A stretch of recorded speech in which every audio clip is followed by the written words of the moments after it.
forever. So, hi guys! So, nako i-share sa inyo nga lugar guys. So, nakatay mi diri sa City Police Charter sa Iligan City. So, nami diri guys kay bugnaw kay siya and buntag sa yupa. So, bugnaw kay siya og hangin.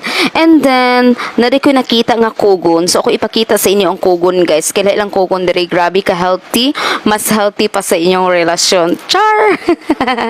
But anyway guys, nakakita di kong bulak. So, naganahan ko sa iya kay green kay siya. So, ako gislide akong hands dara ang akong kamot kay nag-enjoy sad ko sa iyang color. And then nakakita ko flower nga nagsasayo tungod sa hangin. So diba fresh. And then muna akong duha ka kids guys. So amo silang gilaag dere kay dere imong mga kauban is nang resla forever. Kay kani mangud nga lugar guys is private cemetery ni dere sa Iligan City. So di ka pwede magsaba kung di ka gusto kalgon kanila. But anyway guys, diri na nahuman ang atong vlog and I'm Emerly and thank you for watching. Bye!